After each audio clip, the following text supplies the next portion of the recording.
Ok, số sau đâyថ្ងៃនេះយើងមកស្គាល់អំពីការប្រើប្រាស់ Fastbox Blur អញ្ចឹងការប្រើប្រាស់ effect Fastbox Blur យើងប្រើបែបណាអញ្ចឹងយើងមើលវីដេអូនេះទាំងអស់គ្នាអញ្ចឹងឥឡូវយើងបង្កើត composition នេះថ្មីមកណានេះអញ្ចឹងបង្កើតអានេះមួយហើយយើងបង្កើតចម្រៀងនេះទៅនេះមួយអញ្ចឹងឥឡូវយើងទាញទៅ background ណាមួយដាក់ជា sample សិនbackground ខ្ញុំយកជាឥឡូវខ្ញុំមើលសិនណាដោយសារថ្ងៃមុនខ្ញុំអត់នេះបានត្រៀមទុក The more you travel, the more your well-being can get left behind. មើលផ្សេងទៀតសិន Then fight ឥឡូវគេថាយកអានេះចុះបាទតោះមកនេះរូបយើងវា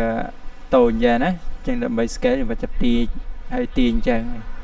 អាចចុច click មកអញ្ចឹងហើយយក transform យកសភាពថា fit to com នេះមកអញ្ចឹងវាមកពេញ feel ហ្នឹងហើយតែបើវាថានៅសល់ជាខ្មៅយើងអាចសេរីបានសេរី scale មកចុចអក្សរ S មកហើយ scale វាបាត់មកអូខេនេះដោយសារវាមានពណ៌ច្រើនអញ្ចឹងយើងអាចចាក់វាយកតែមួយពណ៌បានហើយអញ្ចឹងយើងអាចបង្កើត adjustment layer មួយទៀតមកហើយយើងយកពីថា effect and preset នេះសេពីថា left color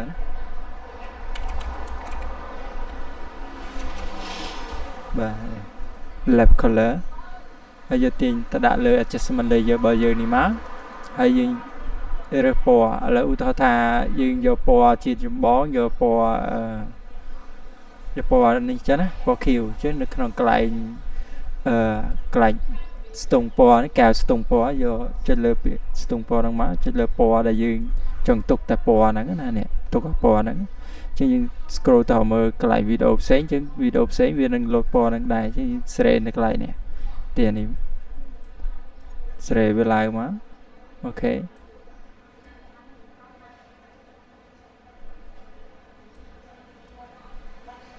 មកយើងចង់បានទេស្រឡាញ់ប៉ុណ្ណាដាក់ប៉ុណ្ណឹង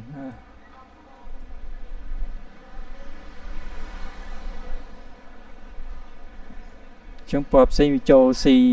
C តិចជាងគេបើថាអត់ចង់ទុកពណ៌ផ្សេងទេយើងអាចសេរី setting ទៅតាមនឹងទៀតណាតែឥឡូវយើងធ្វើតែប៉ុណ្ណឹងបានហើយយើងដាក់ effect មួយទៀត effect នេះគឺខ្ញុំមាន plugin បើសិនជាអ្នកអរគ្នាចង់បានអាចឆាតមក Telegram ខ្ញុំបានណាអញ្ចឹងឥឡូវខ្ញុំដាក់ plugin មួយឈ្មោះថា Chromatic បាទ Chromatic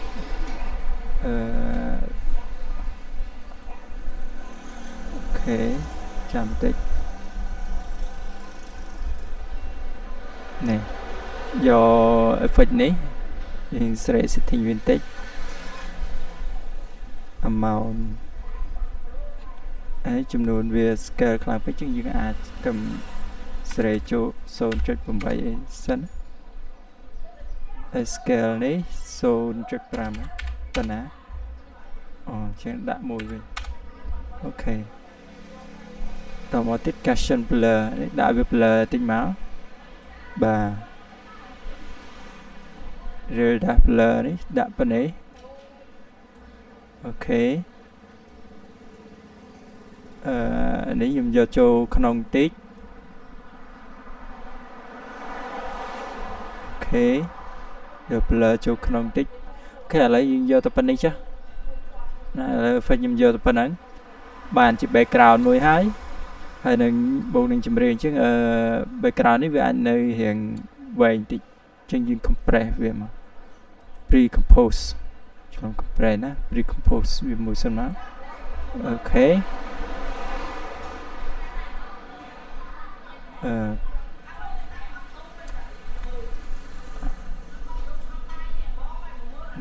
អានេះយើងមានប៉ុណ្ណេះទេកាត់ធំនេះចេញណាអូខេកាត់ធំនេះថងនាទីនេះ2នាទី copy នាទី control K ដើម្បីសេរី composition setting សេរីកន្លែង time នេះខ្ញុំដាក់វែងពេកខ្ញុំដាក់ 7 នាទីមកបាទដោយសារចម្រៀងខ្ញុំវែងដែរចានេះយើងចង់ឲ្យ background យើងវែងដល់6នាទីយើងអាចចុច click មកស្ដានទៅលើ pre-compose របស់យើងមិញហ្នឹងយកពីថា time ហើយយក enable time remapping នេះណាបាទអញ្ចឹង time remapping នេះវានឹងដំណើរការវីដេអូដដែលប៉ុន្តែនៅពេលនេះដល់ដំណឹងវាអត់ដំណើរការវា stop ដំណឹងអញ្ចឹងដើម្បីឲ្យវាដំណើរការយើងអាចចុច alt stop watch ទៅលើនេះមកវានឹង load ចាស់ហើយយើងយកកន្លែងពាក្យថាប៊ូតុង play នេះយក property ហើយយកពាក្យថា loop out duration អូខេចុចប៉ុណ្ណឹងមកអញ្ចឹងវីដេអូនេះវាដើរដដែលឡើងវិញណាដើរដល់6នាទីអូខេឥឡូវយើងបានប៉ុណ្ណឹងហើយយើងបង្កើត fastbox blur ប៉ុន្តែដើម្បីបង្កើតអាហ្នឹងបានតើយើងប្រើ slider មួយដើម្បីឲ្យវា scale ទៅតាម bass ចម្រៀងរបស់យើងណាចាឥឡូវខ្ញុំបង្កើត adjustment layer មួយsorry បង្កើត solid ចាបង្កើត solid ណាដោយសារយើងត្រូវដាក់ sound key អញ្ចឹងខ្ញុំប្រើ plugin sound key មួយទៀតអញ្ចឹងខ្ញុំកែ solid layer នេះខ្ញុំដាក់ថា sound key ចុះបាទដាក់ sound key ហើយយើងមកកាន់កន្លែង effect របស់យើងនេះលុបអានេះចោលមកយើងសរសេរពាក្យថា sound key មកណា sound key ហ្នឹងគឺនៅក្នុង plugin Red Giant ណា trap code ហ្នឹងបាទចុច double click ពីរដងrồi ក៏ទាញវាដាក់លើអាផ្ទាំងខ្មៅហ្នឹងក៏បានដែរបាទអញ្ចឹងបន្តមកទៀតយើងរើសនៅកន្លែង effect control របស់យើងនេះកន្លែង audio layer យើងអាចជ្រើសរើសបទចម្រៀងដែលយើងទាញចូលហ្នឹងនេះណាបាទនេះបទចម្រៀងរបស់ខ្ញុំទាញចូលនេះអញ្ចឹងបទចម្រៀងយើងឃើញអានេះហើយកន្លែង soft នេះយើងយកកន្លែង effect and mask អូខេយកហ្នឹងហើយបាទយើងអាចសេរីដាក់ keyframe នេះយើងឃើញអាមកឆ្នោតពណ៌បៃតងនេះអាហ្នឹងណាយើងសេរីអាហ្នឹងយកតែត្រឹមក្បាលខាងមុខមកដែលវា load គិចយ៉ាងបាសយកតែហ្នឹងឯងចាថងកន្លែងដែលវា load គេហៅថាសំឡេង high នៅក្រោយនេះយើងអត់យកទេយើងយកកន្លែងសំឡេងmid ហើយនឹងសំឡេង low គេហៅថា low ខាងមុខគេហៅថា low ខាងនេះគេហៅថា high ជាងយកកន្លែងសំឡេងដែល low ជាងគេនៅខាងមុខនេះមកបាទតមកទៀតយើងស្រេទៅកន្លែង control របស់យើង range 1 នេះបាទយកអានឹងតដែរមកហើយកន្លែង instant នេះយក expansional នេះមកបាទតែប៉ុណ្្នឹងទេអូននេះមួយទៀតណា output min ហើយនឹង max min នេះបានថា minimax ហើយ max នេះ maximum យើងយកកន្លែងនេះមកនេះដោយសារគេដាក់ preset មកស្រាប់គឺ0ទៅ100ជាងយើងអាចយក custom ក៏បានដែរណាយក custom មក custom នេះយើងសេរីតាមអ្វីដែលយើងចង់បានអូខេតោះមកយើងចុច apply បាទ apply ហើយយើងអាចមើលនៅក្នុងកន្លែងរងចាំវាបន្តិចទៅដោយសារវា apply បាទអញ្ចឹងវា apply រួចហើយយកមកកន្លែង layer sound key របស់យើងចុច keyboard អក្សរ U មកចឹងយើងនឹងឃើញ key frame មួយរបស់ sound key របស់យើងហ្នឹងណាអូខេបាទបន្តមកទៀតយើងចង់ឲ្យវា scale អានេះណាយើងអាច pre-compose អានេះមកបាទយក pre-compose អាពីរនេះមកបានមួយ background និង effect ខ្ញុំ pre-compose ដាក់ថា background ខ្ញុំសេតដាក់ថា BG អូខេមកបាទប៉ុណ្ណឹងហើយយើងចុចអក្សរ S លើ keyboard របស់យើងចុចអក្សរ S ណាហើយកន្លែង scale របស់យើងនេះយើងចុច Alt Stop Watch មកតោះមកយើងទាញ slider ហ្នឹងខ្ញុំមាន key sound key នៅក្រៅនេះខ្ញុំបាច់ចាំទៅទាញដាក់វាទេខ្ញុំបើកទៅមើល sound key ដែលខ្ញុំសេកូដទុកនេះ sound key compression expression នេះទាញ sound key នេះចូល control C វាហើយ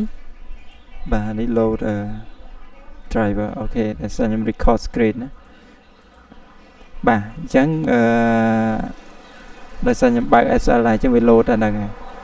អូខេឥឡូវយើងបើក After Effects របស់យើងវិញត្រង់កន្លែង code របស់យើងនេះយើងលុបអានេះចោលមកហើយយើង control P អាមិញហ្នឹងមកបាទហើយយើងទាញអានេះចុះក្រោមមកឲ្យវាធំតិចហើយសួរស្រេ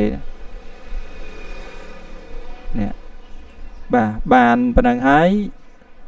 ប៉ុណ្ណឹងវាអត់តន់ដើរទេណាយើងនេះយើងឃើញបាទបន្ទាត់ពណ៌លឿងនេះវាអត់តន់ដើរទេបាទអត់តន់ដើរទេបាទអញ្ចឹងវាអត់ load ទៅតាមចង្វាក់ភ្លេងទេអញ្ចឹងដើម្បីឲ្យ load បានយើងត្រូវមកចូលកាន់ code របស់យើងវិញយើងមើលកន្លែងនេះណាaudio amplitude របស់យើងនេះកន្លែង discom layer នេះយើង select ពីត្រឹមហ្នឹងមកដល់កន្លែង output ហើយវងកញ្ចក់បិទហ្នឹងណាបាទត្រឹមហ្នឹងមកតោះមកយើងទាញexpression របស់ scale background របស់យើងនេះទាញទៅរកoutput របស់យើងនេះទាញរក output ហ្នឹងណាបាទ output 1 របស់ sound key របស់យើងនេះហើយប្លែកវាមករួចហើយបាទប៉ុណ្ណឹងវា load ហើយ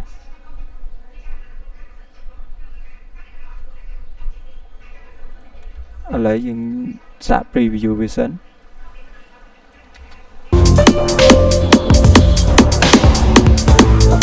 ឥឡូវយើងបិទអាមុខនេះចោលបិទភ្នែកវាទៅកុំឲ្យវាឃើញ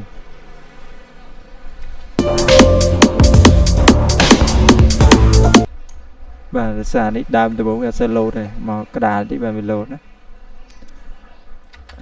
DJ La នេះដោយសារយើងធ្វើជាលក្ខណៈវីដេអូអញ្ចឹងយើងមើលអត់សូវដឹងថាវា load ញាក់ទេប៉ុន្តែយើងអាចមើលសម្គាល់ទៅតាមនេះបានណា